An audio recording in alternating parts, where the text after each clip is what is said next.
Hey Nick, hey Lasky. In this video I'm going to talk about Wagner, more specifically the Opera of Tristan and Isolde, and slightly more specifically from there, the Tristan chord. Now although the Tristan chord isn't an unknown chord at this period of time, which is late 1800s, the Tristan chord isn't that strange of a chord. It has been used by other composers beforehand and Wagner didn't invent it.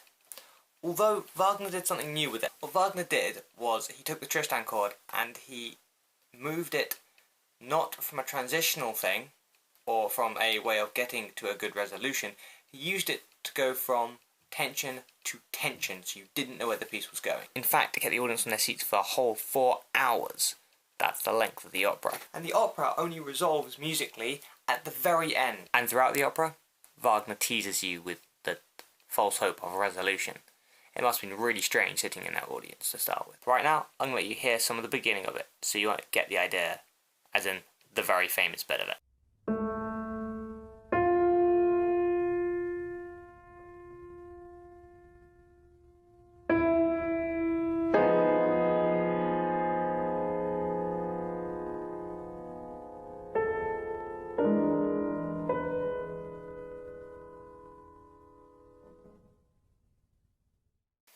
To truly understand the Tristan chord and the Opera of Tristan and Isolde, you need to kind of know a little bit of backstory on Wagner. Wagner is a German composer who was a rather large racist and anti-Semite, but that's the part I don't want to concentrate on because his music is quite lovely. In fact, another famous composer whose name slips my mind said this about Wagner. Wagner has some beautiful moments, but very horrible quarters of an hour. And I think he's right. Wagner also wrote Tristan and Isolde, which is my favourite opera, and I don't really like opera. Not that I can understand a word in it. I just love the idea behind it. In fact, Wagner was kicked out of Germany, and this is where he went to live in a family in Switzerland. While in Switzerland, Wagner discovered the book The World as Will and Representation. The book is written by Arthur Schopenhauer, and some of its philosophy states that the only way you consummate love is when you die together, and then your love is consummated forever.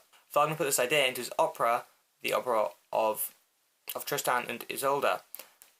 And the Tristan chord has got a lot to do with this. You hear the Tristan chord a few times within it, but mainly at the beginning and at the end. And you don't notice it at the end. The end, it helps to resolve the whole piece.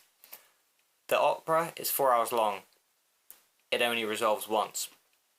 The actual chord is made up of F, B, D sharp and G sharp. This chord is very tense. I'll play it to you again.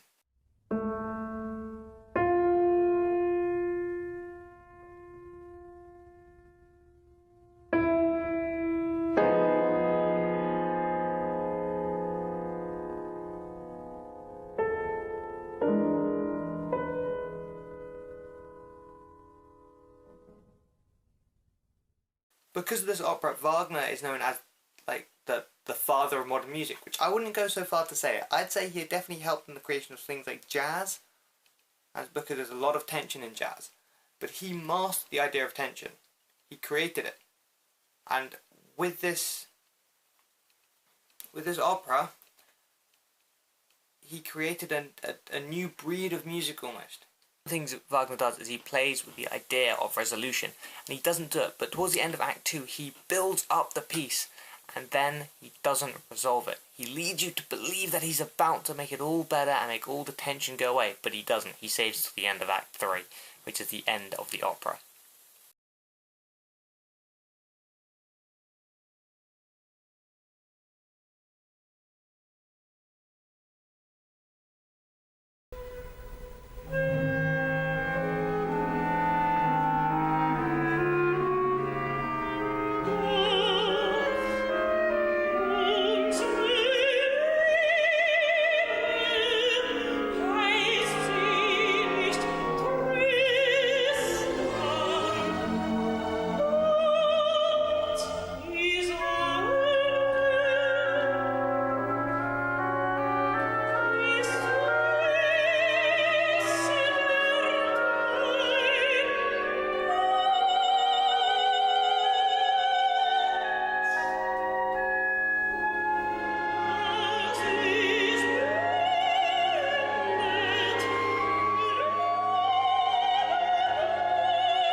For more information on the Tristan chord, I'll leave a link to below to Stephen Fry talking about it, and that is a great place to start because it's Stephen Fry, you know, talking about something. He's brilliant. And I will also leave a link below to the actual 4-hour opera of Tristan and Isolde. I suggest you go listen to it. It is a beautiful piece of music. But remember the rule, Wagner has some beautiful moments, but he also has horrible quarters of an hour. And on that note, goodbye.